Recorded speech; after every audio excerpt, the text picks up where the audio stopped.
கரூர் சம்பவத்தில் விஜய் குற்றவாளி, ஆதவ் அர்ஜுன் குற்றவாளி, புஷி ஆனந்த் குற்றவாளி, மதியழகன் குற்றவாளி. இப்படிப்பட்ட சூழலில் ஆதவ் அர்ஜுன் மேடையிலேயே கணக்கு தீர்க்கப்படும் என்று சொல்லுகிறார். இது வெளிப்படையான மிரட்டல். இப்படிப்பட்ட சூழலில் தமிழக முதலமைச்சர் விஜய் அவர்கள் வரும் ஜூலை 10ஆம் தேதி கரூருக்கு சென்று பாதிக்கப்பட்ட அந்த மக்களை சந்திக்க இருக்கிறார். சந்திப்பதோடு இல்லாமல் அவர்களுக்கு அரசு வேலை வழங்க இருப்பதாக செய்திகள் வந்திருக்கின்றன.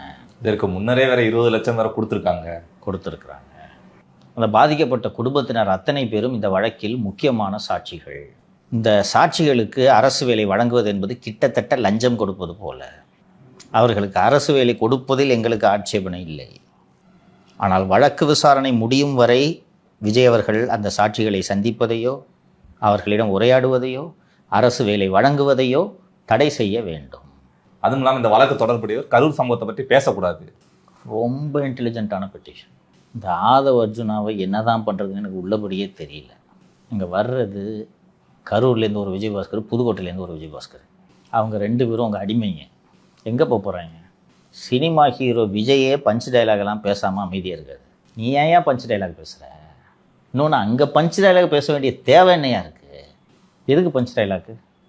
சிபிஐ இந்த வழக்கை விசாரிச்சுட்டு இருக்கும்போது கணக்கு தீர்க்கப்படும்னு எச்சரிக்கை விடுப்பதன் மூலமாக அமைச்சராக இருக்கும் ஆதவ் அர்ஜுன் அவரின் கீழ் இருக்கக்கூடிய காவல்துறையை வச்சு வேறு விதமான விசாரணை நடத்துறதுக்கும் சாட்சிகள் உண்மையை சொல்லாமல் இருக்கிறதுக்கும் ஏற்பாடு பண்ணுறாருன்னு நான் குற்றச்சாட்டு சொல்கிறேன். பதில் சொல்லுங்கள்.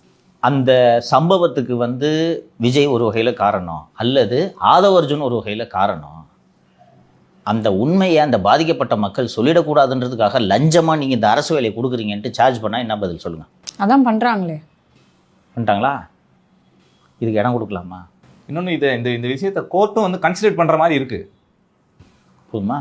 இப்போ உனக்கு பெரிய அளவில் சட்ட அறிவு கிடையாது, இருந்தாலும் கரெக்டாக இருக்க மாதிரி இருக்கே தோணுச்சா? இன்னொன்று ரொம்ப முக்கியமாக கவனிக்கணும், இது வெறும் சிபிஐ விசாரணை அல்ல. யார் மானிட்டர் பண்ணுறது? Supreme court. ஓய்வு பெற்ற உச்சநீதிமன்ற நீதிபதி இதை மேற்பார்வை செய்கிறார். ஓய்வு பெற்ற உச்சநீதிமன்ற நீதிபதி உச்சநீதிமன்றத்திடம் விசாரணை தொடர்பான அறிக்கைகளை அளிக்க வேண்டும்.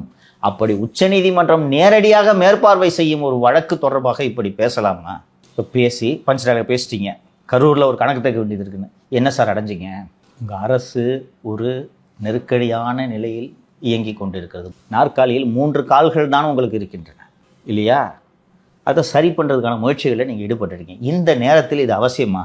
காலையில் படிக்கிற அந்த பெட்டிஷன் ரொம்ப இன்டெலிஜென்ட்டான பெட்டிஷனு. இந்த அவர்களுக்கு அரசு வேலை கொடுக்கறது சரியா இல்லையான்றது கொள்கை ரீதியான ஒரு விவாதம், அது தனி. ஆனால் இன்றைக்கி ஆர்எஸ் பாரதியோட சார்ஜ் கரெக்டாக இல்லையா? அவங்க எல்லாருமே மெட்டீரியல் விட்னஸாக இல்லையா? அவங்களுக்கு லஞ்சம் கொடுக்க ட்ரை பண்ணுறாருங்க கவர்மெண்ட் வேலை கொடுத்து. சாவுக்கு விஜய் காரணம் இல்லை, செந்தில் பாலாஜி தான் காரணம்னு சொல்லுங்கன்றதுக்கு தூண்டுற வகையில் அரசு வேலை கொடுக்குறாருன்னு சொன்னால் என்ன பதில் உங்ககிட்ட? கேட்டிங்களே மாலத்தி, சொல்லுங்கள். இதான் நடக்கும் ஆர்குமெண்ட். நீங்கள் ஜட்ஜாக இருக்கீங்க, உங்ககிட்ட இந்த வழக்கு வருது, என்ன முடிவு எடுப்பீங்க சொல்லுங்கள்? இது அவசியமானு கேட்குறேன். வந்துச்சு கரூர் சிங்கம் எம்ஆர்வி, புதுக்கோட்டை புலி, குட்கா வியாபாரி என்று சொல்லி முடித்து விட்டு போக வேண்டியதானே? அவ்வளோதானே. ஓப்பனிங் நல்லா இருந்துச்சு, ஃபினிஷிங் விடுங்க. வேற எதுவும் தேவையில்லைங்க. யாருக்கு உங்களை நிரூபிக்க போறீங்க? நீங்கள் அப்படியே பேசினாலும் அரசியல் ரீதியாக பேசிட்டு போயிருக்கலாமே. எதுக்குப்பா சார்? டெய்லி மேடைகளில் பேசிட்டு இருக்காரு. அப்படி இருக்கும்போது ஒரு 2 வார்த்தைகள் இதை மாதிரி வரதான் செய்யும். அப்போ இந்த சிக்கல் அனுபவிக்குமா? இப்போ கேகார் ரிஷி பண்ணுவாங்க, ஃப்ளோவில் வந்துருச்சு, கரெக்டா? இல்லை நாளைக்கு கரூருக்கே போகக்கூடாதுன்னு சொல்லுவாங்க. கரூருக்கு விக்டிமே மீட் பண்ணாத, என்ன பண்ணுவீங்க? 2 மாதம் கழித்து நீங்கள் எதிரிகள் உங்களை குதறி கொண்டிருக்கக்கூடிய நேரத்தில் இந்த அறிவிப்பை வெளியிடுறீங்க. எப்படி போனாங்க பாருங்க டிஎம்கே. எனக்கு உண்மையிலே தேர் இன்டெலிஜென்ட், நான் பாராட்டுறேன். இதுதான் பாலிடிக்ஸ்பா, இன்டெலிஜென்ட் பாலிடிக்ஸ் பார்த்து. உண்மையிலே எதிர்கட்சியாக திமுக நல்லா செயல். Yes, you're right.